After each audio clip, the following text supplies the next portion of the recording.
BTV देख रहे सभी दर्शकों का स्वागत। मैं हूं लवदी बडियाल। बुलेटिन की शुरुआत करते हैं हेडलाइंस के साथ। प्रधानमंत्री नरेंद्र मोदी ने गुरुवार सुबह उत्तराखंड के पिथौरागढ़ में कैलाश के किए दर्शन। बिहार में दिल्ली से गुवाहाटी जा रही नॉर्थ ईस्ट एक्सप्रेस हुई हादसे का शिकार। भारत निर्वाचन आयोग ने तेलंगाना के 20 अफसरों का किया ट्रांसफर। दिल्ली हाई कोर्ट ने 2008 के बाटला हाउस एनकाउंटर के दोषी आरिज खान की फांसी की सजा को उम्र कैद में किया तब्दील। अब खबरें विस्तार के साथ। प्रधानमंत्री नरेंद्र मोदी ने गुरुवार सुबह उत्तराखंड के पिथौरागढ़ में कैलाश व्यू पॉइंट से आदि कैलाश के दर्शन किए। बता दें कि ये व्यू पॉइंट जोलिकोंग इलाके में है, जहां से कैलाश पर्वत साफ नजर आता है। इसके लिए अब तिब्बत जाने की जरूरत नहीं होगी। इसके साथ ही पीएम ने पार्वती कुंड में पूजा अर्चना भी की। नरेंद्र मोदी देश के पहले प्रधानमंत्री हैं जिन्होंने उत्तराखंड से लगी भारत चीन सीमा पर आद कैलाश पर्वत के दर्शन किए हैं। बता दें कि उत्तराखंड के मुख्यमंत्री पुष्कर सिंह धामी ने पीएम मोदी के दौरे के बारे में जानकारी दी थी। पुष्कर सिंह धामी ने कहा कि पीएम मोदी के आने से कुमाऊं मंडल में टूरिज्म जरूर बढ़ेगा। बिहार में दिल्ली से गुवाहाटी जा रही नॉर्थ ईस्ट एक्सप्रेस बुधवार की रात हादसे का शिकार हो गई। ट्रेन की सभी 21 बोगियां पटरी से उतर गई, जिसमें AC 3 टियर की 2 बोगियां पलट गई। हादसा बक्सर आरा के बीच रघुनाथपुरा स्टेशन के पास रात 9:35 पर हुआ। बता दें कि इस हादसे में 4 यात्रियों की मौत हुई है, जिनमें 2 पुरुष, मां और बेटी शामिल हैं। ट्रेन में सवार 100 से ज्यादा यात्री घायल हुए हैं। इनमें से 15 से 20 लोग ज्यादा गंभीर हैं। रात को ही 10 घायलों को एम्स पटना भेजा गया है, जबकि अन्य घायलों का स्थानीय अस्पतालों में इलाज चल रहा है। बता दें कि ट्रैक टूटने से ट्रेन के ड्यूएल होने की आशंका जताई जा रही है। हादसे के बाद पटरी 2 फीट तक फट गई। उधर ट्रेन के गार्ड ने बताया कि दुर्घटना के वक्त ट्रेन करीब 120 किलोमीटर प्रति घंटा की रफ्तार से चल रही थी। एकदम से ब्रेक लगा और ट्रेन डिरेल हो गई। भारत निर्वाचन आयोग ने तेलंगाना के 20 अफसरों का ट्रांसफर कर दिया है। इन 20 अफसरों में 4 कलेक्टर, 3 पुलिस कमिश्नर, 10 SP शामिल हैं। आयोग ने ये निर्णय तेलंगाना में होने वाले विधानसभा चुनाव के मद्देनजर लिया है। आयोग ने कहा कि स्वतंत्र और निष्पक्ष चुनाव के चलते इन अफसरों का तबादला किया गया है। ECI ने इन अधिकारियों से अपना पद तुरंत छोड़ने और सभी जिम्मेदारियों को कलेक्ट्रेट, कमिश्नरेट और SP ऑफिस के अपने जूनियर अफसर को देने को कहा है। साथ ही आयोग ने कहा, ट्रांसफर किए गए अधिकारियों को 5 दिसंबर को चुनाव प्रक्रिया पूरी होने तक किसी भी प्रकार का चुनावी काम नहीं दिया जाएगा। निर्वाचन आयोग ने कहा कि ऐसे अधिकारियों की मौजूदगी में स्वतंत्र और निष्पक्ष चुनाव कराना संभव नहीं होगा। आयोग ने स्पष्ट शब्दों में कहा है कि पक्षपात पूर्ण रवैये वाले अधिकारियों के प्रति आयोग का कड़ा रुख है और उनके खिलाफ जीरो टॉलरेंस नीति के तहत कार्रवाई की जाएगी। बता दें कि अधिकारियों के ट्रांसफर का निर्णय निर्वाचन आयुक्त राजीव कुमार के दौरे के दौरान हुई इन अधिकारियों की लापरवाही के चलते लिया गया है। दिल्ली हाई कोर्ट ने 2008 के बाटला हाउस एनकाउंटर के दोषी आरिज खान को मिली फांसी की सजा को उम्र कैद में बदल दिया है। जस्टिस सिद्धार्थ मृदुल और जस्टिस अमित शर्मा की बेंच ने 12 अक्टूबर को मामले पर सुनवाई करते हुए यह आदेश दिया है। बता दें कि आरिज खान इंडियन मुजाहिदीन का आतंकी है और उस पर दिल्ली पुलिस के इंस्पेक्टर मोहन चंद शर्मा की हत्या का आरोप है।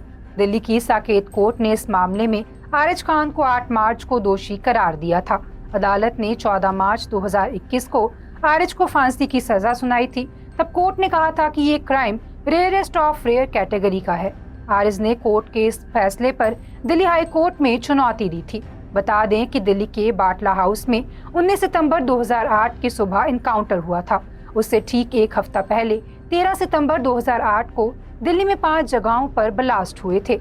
50 मिनट में हुए इन 5 धमाकों में करीब 39 लोग मारे गए थे। 3 जिंदा बम भी मिले थे।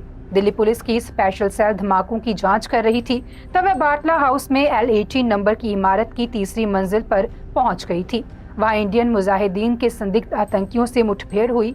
मरने वाले 2 संदिग्ध आजमगढ़ के थे, 2 गिरफ्तार हुए थे और 1 फरार हो गया था। एनकाउंटर के दौरान आरिज मौके से भाग निकला था, जिसे साल 2018 में नेपाल से गिरफ्तार किया गया था। बता दें कि कोर्ट ने उसे धारा 302 और 307 और आर्म्स एक्ट में दोषी करार दिया था। इस एनकाउंटर में दिल्ली पुलिस के इंस्पेक्टर मोहन चंद शर्मा शहीद हुए थे। आरिज को इसी मामले में सजा सुनाई गई थी।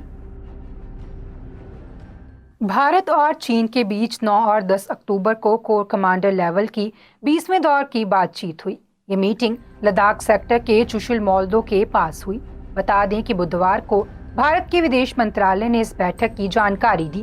विदेश मंत्रालय की तरफ से जारी बयान के मुताबिक इस मीटिंग में भारत चीन के बीच लाइन ऑफ एक्चुअल कंट्रोल सहित अन्य मसलों पर बातचीत हुई। भारत के सैन्य अधिकारी ने चीन पर लद्दाख के देपसांग और डेमचोक से अपनी सेना हटाने का दबाव डाला। बता दें कि भारत और चीन ने बॉर्डर इलाकों में जमीनी स्तर पर शांति बनाए रखने पर सहमति जताई है। विदेश मंत्रालय ने अपने बयान में कहा है कि दोनों देशों ने खुले और रचनात्मक तरीके से बातचीत की और अपने विचारों को साझा किया। बता दें कि भारत की तरफ से 20वें दौर की बातचीत का नेतृत्व 14 कॉर्प्स कमांडर लेफ्टिनेंट जनरल राशिम बाली ने किया। वहीं चीनी पक्ष की अगुवाई south Xinjiang military district chief ने की। अहमदाबाद के नरेंद्र मोदी स्टेडियम में 14 अक्टूबर को भारत पाकिस्तान के बीच क्रिकेट वर्ल्ड कप का मैच होना है। इसके लिए पाकिस्तान की टीम अहमदाबाद पहुंच गई है। पाकिस्तान टीम के खिलाड़ियों के होटल हयात में ठहरने से अरेंजमेंट किए गए हैं। सुरक्षा के मद्देनजर पिछले 2 दिनों से होटल के आसपास सुरक्षा पहरा सख्त कर दिया गया है। सुरक्षा व्यवस्था 15 अक्टूबर तक ऐसे ही रहेगी। होटल के आसपास भी पुलिस घेराबंदी कर दी गई है। इस होटल में केवल पाकिस्तान टीम और उनके मैनेजमेंट के सदस्य रहेंगे। इस दौरान किसी अन्य व्यक्ति को होटल में प्रवेश की अनुमति नहीं होगी। भारत और पाकिस्तान के बीच हाई वोल्टेज मैच के मद्देनजर मोटरा स्थित नरेंद्र मोदी स्टेडियम में हर्ष सांघवी ने स्टेडियम का दौरा किया और सुरक्षा व्यवस्था का जायजा लिया।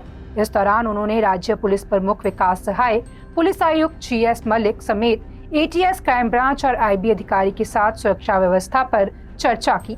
बता दें कि 2 दिन पहले मुख्यमंत्री भूपेंद्र पटेल की अध्यक्षता में भी सुरक्षा व्यवस्था को लेकर बैठक हुई थी। गृह विभाग और मैच आयोजकों की ओर से सभी तैयारियां पूरी कर ली गई हैं। स्टेडियम में मैच देखने आने वाले दर्शकों की सुरक्षा के भी व्यापक इंतजाम किए गए हैं। बता दें कि इससे पहले आखिरी बार 2012 में भारत पाकिस्तान के बीच T20 मैच में भिड़ंत हुई थी। ये मैच भी अहमदाबाद के इसी मैदान पर खेला गया था। बता दें कि इस मैच के लिए भारतीय टीम के कैप्टन MS धोनी और पाकिस्तान की टीम मोहम्मद हफीज थे। इस मैच में भारत ने पहली पारी में 5 विकेट खोकर 192 रन बनाए थे, जबकि पाकिस्तान 7 विकेट खोकर 181 रन ही बना पाई थी। आय से अधिक संपत्ति मामले में विजिलेंस जांच का सामना कर रहे पंजाब के पूर्व CM चरणजीत सिंह चन्नी की मुश्किलें अब और बढ़ सकती हैं। दरअसल विजिलेंस कुआ बीच के किनारे पंजाब सरकार की 8 एकड़ जमीन को सस्ते रेट पर लीज पर देने वाले मामले में कदम उठाने की तैयारी में है। तकरीबन 4 महीने पहले इस मुद्दे पर जांच शुरू हुई थी। बता दें कि यह जमीन एक 5 स्टार होटल की चैन को सस्ते दामों में लीज पर दी गई थी। मिली जानकारी के अनुसार CM मान द्वारा संबंधित विभाग को जमीन संबंधी रिकॉर्ड विजिलेंस को सौंपने और जांच टीम को तेजी से जांच करने के मौखिक आदेश दिए गए हैं। जानकारी के अनुसार पंजाब की गोवा में मौजूद 8 एकड़ जमीन का केवल कृषि या बाग लगाने के लिए ही इस्तेमाल किया जा सकता था। आरोप है कि कांग्रेस सरकार में पूर्व CM चरणजीत सिंह चन्नी के कार्यकाल के दौरान इस 8 एकड़ जमीन को 5 स्टार होटल चेन को अलॉट किया गया था। इस जमीन को गोवा की नई टूरिज्म पॉलिसी के तहत 1 लाख रुपए प्रति महीना के हिसाब से अलॉट किया गया था। बता दें कि विजिलेंस टीम ने इस जमीन संबंधी विभिन्न रिकॉर्ड इकट्ठे कर लिए हैं। इससे पता चलता है कि इस जमीन को किस इस्तेमाल और किन किन मापदंड के अनुसार 5 स्टार होटल चेन को सस्ते दामों में अलॉट किया गया था। हिमाचल प्रदेश में आज से इंटरनेशनल फ्लाइंग फेस्टिवल शुरू हो रहा है। इसमें भारत के अलावा स्विट्जरलैंड, फ्रांस, जर्मनी सहित कई यूरोपियन देशों के 120 पैराग्लाइडर पायलट भाग लेने शिमला पहुंच रहे हैं। बता दें कि शिमला के जुनगा में पहली बार इस तरह की चैंपियनशिप का आयोजन किया जा रहा है। ये चैंपियनशिप पर्यटन विभाग द्वारा टूरिज्म को बढ़ावा देने के मकसद से कराई जा रही है, ताकि देश विदेश से पर्यटक पहाड़ों की रानी शिमला पहुंच सके। गौरतलब है कि मानसून में भारी बारिश के कारण प्रदेश में टूरिज्म इंडस्ट्री को करोड़ों का नुकसान हुआ है। पहाड़ों पर तबाही के खौफ से कम लोग यहां आ रहे हैं, इसलिए इसे कम करने के लिए इस प्रतियोगिता का आयोजन किया जा रहा है। आज के बुलेटिन में फिलहाल इतना ही। आप देखते रहें BTV, be positive, be yourself.